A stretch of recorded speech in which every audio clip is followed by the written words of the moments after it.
Fun fact, jogging used to be considered strange. In the 1960s, jogging wasn't correlated to health at all, nor was it commonplace behavior. But then Nike made the connection. They turned something that was feared and doubted into something that's part of the overall picture of our well-being. Today, you can't walk on the streets of any city, or really anywhere, without passing by someone who's on a run. Decades later, the rise of gyms, countless types of classes, and athleisure wear has made fitness something for everyone, and frankly, part of a lifestyle. Those changes, Nike's push to make jogging normal, the rise of gyms, the classes, the athleisure, they were driven by marketing. They were driven by companies that had a product that they thought could make people's lives better. 49% of individuals globally rate money as the top stressor in their lives. That's more stress than physical health, work, or family. What's most surprising, 57% of people aren't investing at all. So what's stressing them out, and what can they do about it? On this episode of The Bid, we'll talk to BlackRock's Chief Marketing Officer, Frank Cooper. His career spanned Pepsi, BuzzFeed, Def Jam, and today, financial services. We'll talk about why money should be part of our overall picture of well-being and how we can tackle making investing approachable, one small step at a time.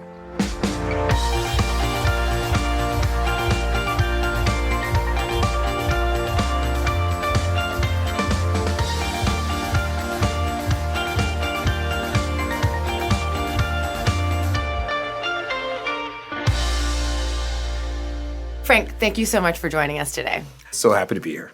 Your background before you came to BlackRock was in consumer, in entertainment, and well before that in law.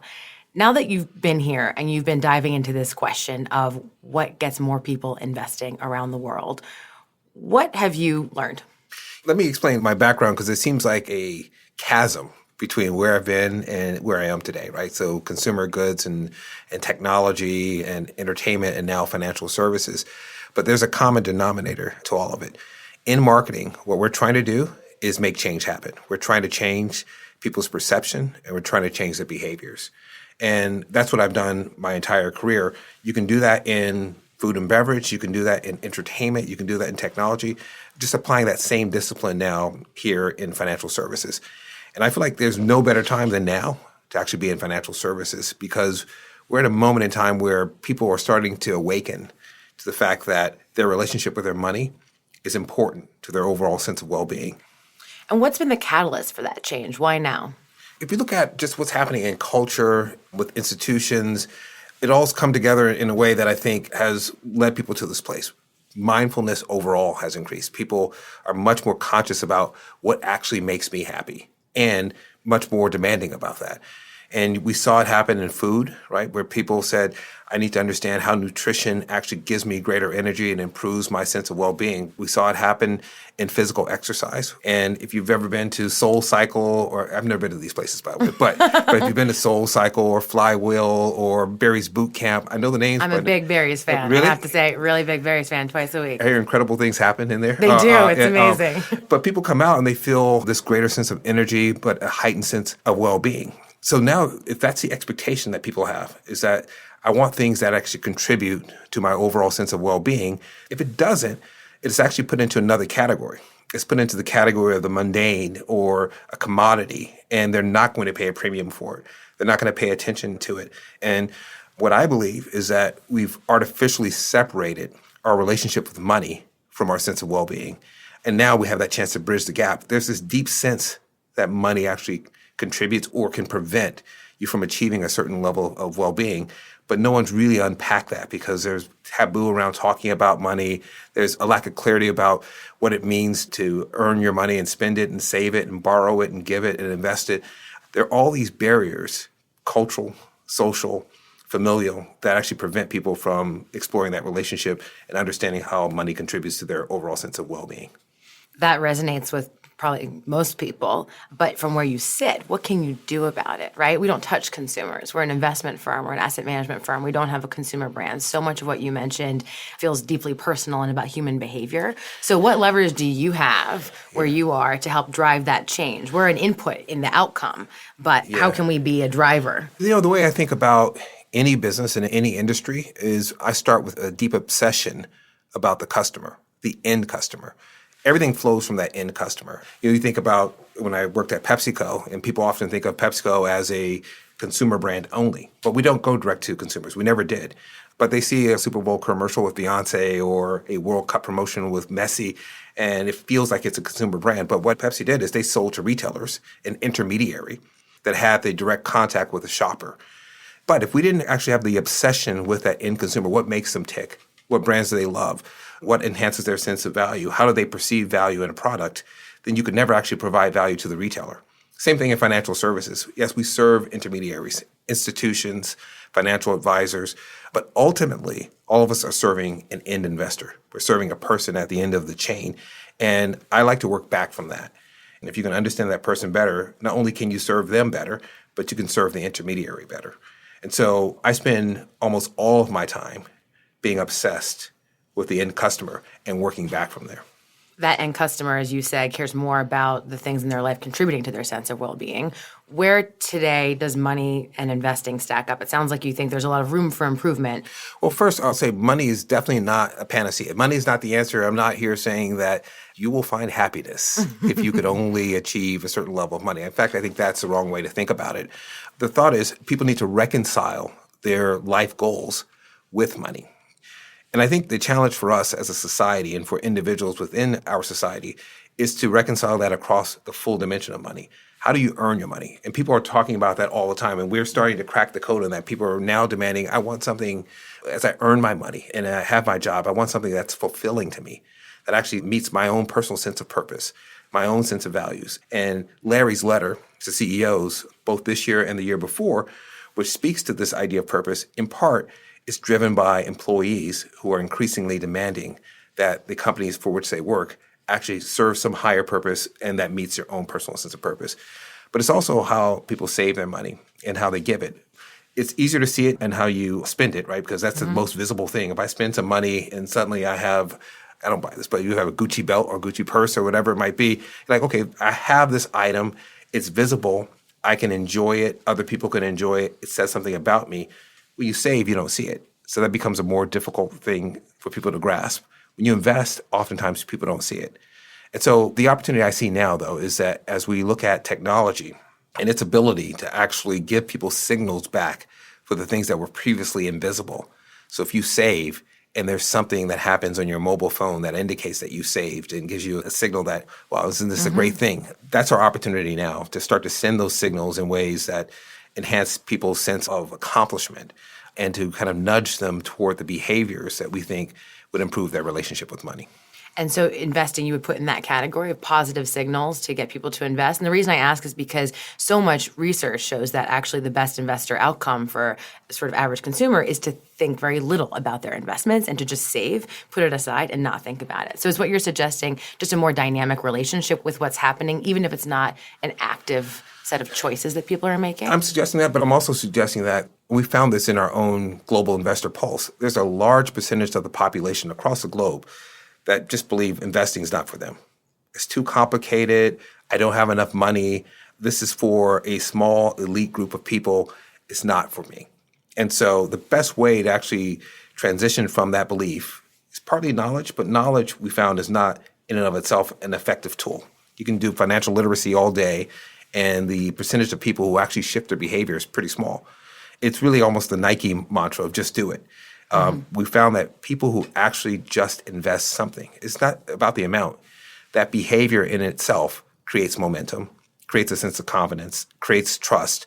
And that's the behavior that kind of reinforces itself and allows them to become investors. The last thing is this. Some people may never even perceive themselves as investors. The image of an investor and the role models that they've seen in advertisements are far away from how many people perceive themselves. Right.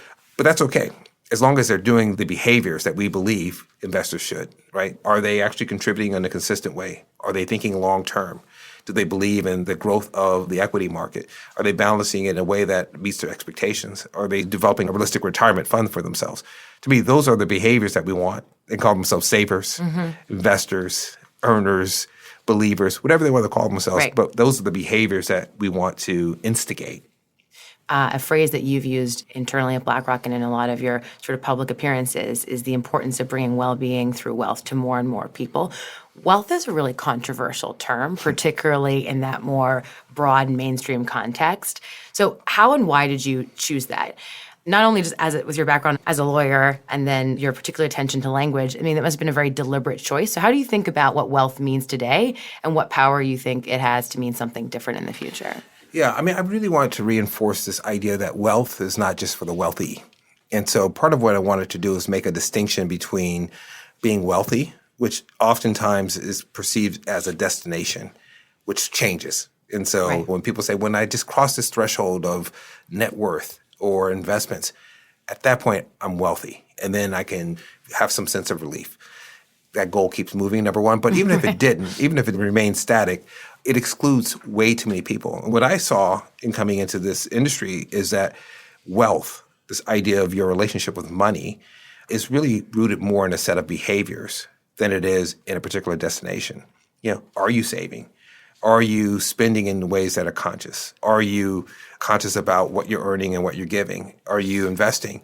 And I wanted to use that term precisely because it was provocative. We could soften it, right? We could soften and say it's people's relationship with money and how that actually contributes to their well-being. But I think because that phrase is softer, it's easier for people to gloss over it. I want people to pause. But here's the interesting thing. The people who pause the most, the people who cringe the most are people in the industry. Because partly it's a term of art in the industry. When they say wealth management, they mean people who have investable assets over a certain amount. Cringe. They hear wealth, they think, oh, isn't that kind of alluding to the elitism and the inequality that may exist? And, you know, that term feels so loaded. You go outside into general culture, you get less of a sting. In fact, what you find is that the average person is unafraid of the term wealth. They just think it's inaccessible. And so for me, I saw it as an opportunity to define it for what it is. Wealth means a set of behaviors which allows you to move forward no matter where you stand. And so I love the term. It's provocative. It starts conversations. Being wealthy is different from acquiring more wealth. We've been talking about a lot of big themes, big consumer insights, and a few big picture ways that can change the way people feel about money and investing. We do this Global Investor Pulse once a year. This year's results show that people still feel a ton of stress when it comes to their personal finances. What actions would you hope to see in 2019 such that 2020's results might be a little different? One action I'd love to see is to demystify the language of financial services. Can we speak in a language in a way that is intuitive to people? And so I think having that more kind of intuitive, short form, easy to understand language is one step forward. Two, I'd love to make money part of the cultural conversation.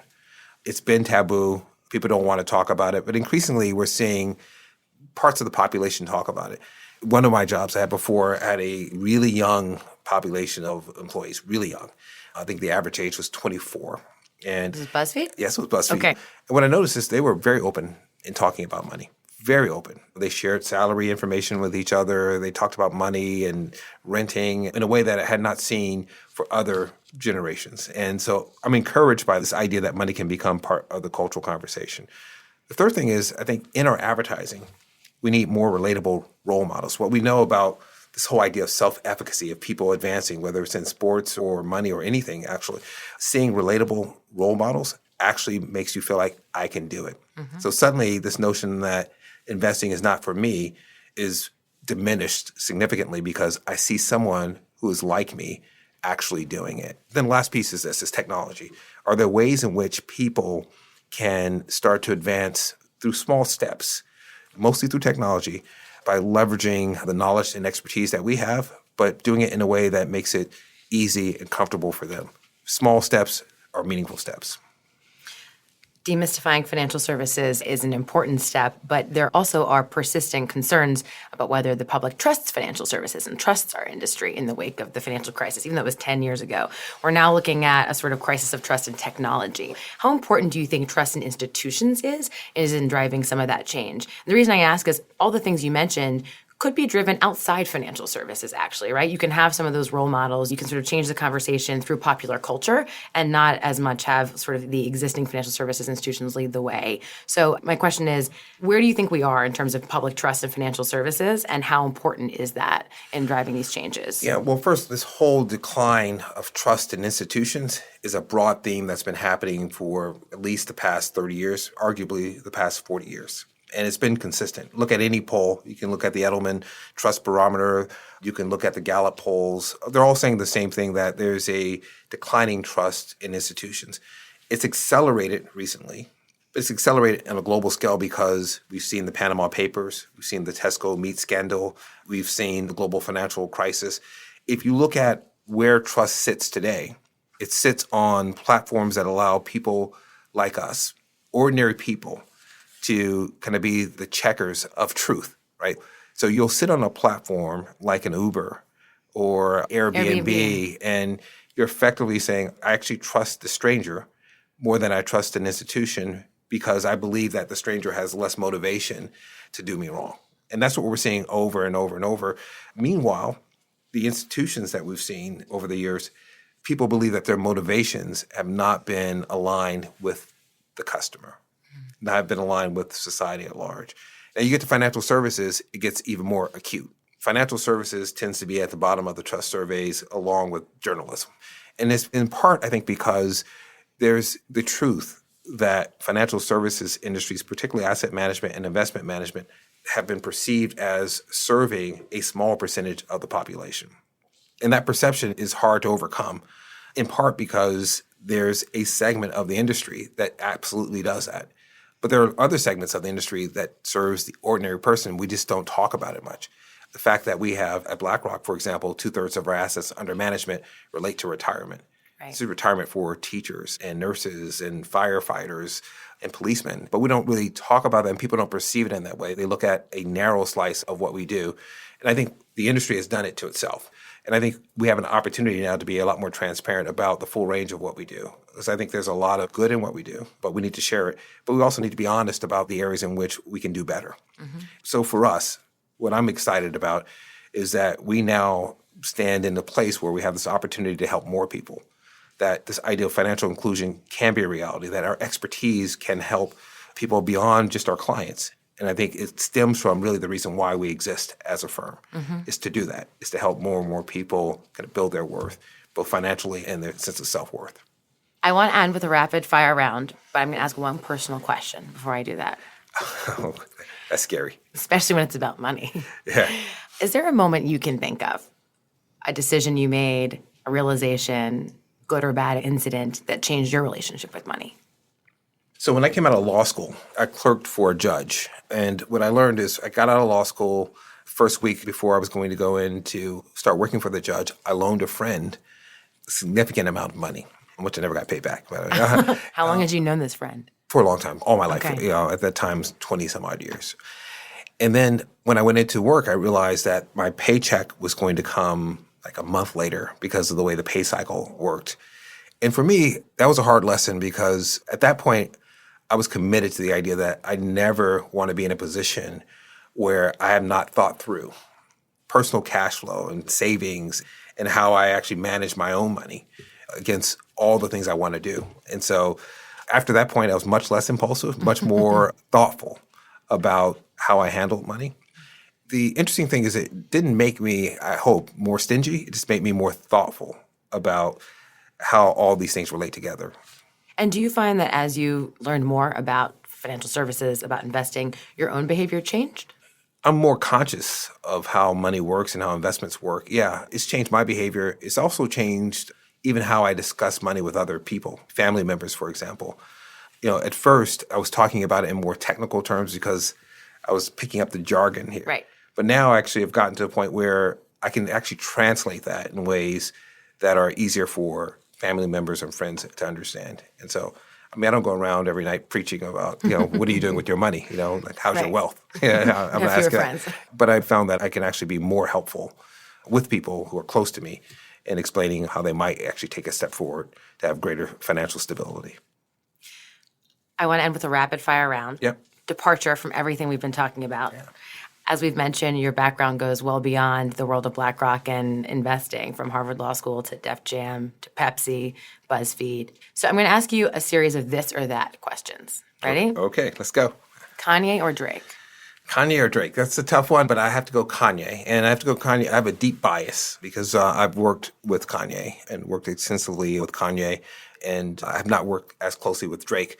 But even if that were not true, I'm still going to be a Kanye person on that front because I feel like he's actually changed music in a much more fundamental way, bringing in samples from jazz, using voice in a way that actually had never been used before. If you listen to a Kanye song, he's layering voices and different types of voices throughout the song, but also opening the way for people like Chance the Rapper and Kendrick Lamar by making the lyrical content of rap a little bit more thoughtful and more expansive beyond just kind of money and cars.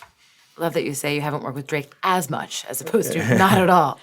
So another one. Now that you're not on their payroll anymore, Coke or Pepsi? Oh, it's definitely Pepsi. It's like no Oh, question. come on. No, it's no question. I mean, you guys don't remember the Pepsi challenge? It's like just do a blind taste test and you'll find out which one is better. BuzzFeed Tasty or the Try Guys? That's the easy one too. Tasty all the way. I'm not even a foodie and I certainly don't cook, but I'm mesmerized by Tasty video. You know, it's just it's like 45 seconds to 1 minute from a first person point of view in a hyperlapse video, and you see it from the first ingredient to the final product. It's just something about that. It's almost like meditative in a way. And so Tasty all the way. And love the Try Guys, by the way, but Tasty. Okay. Frank, thank you for sharing your insights with us today. It's been a pleasure having you. Thanks for having me. Appreciate it.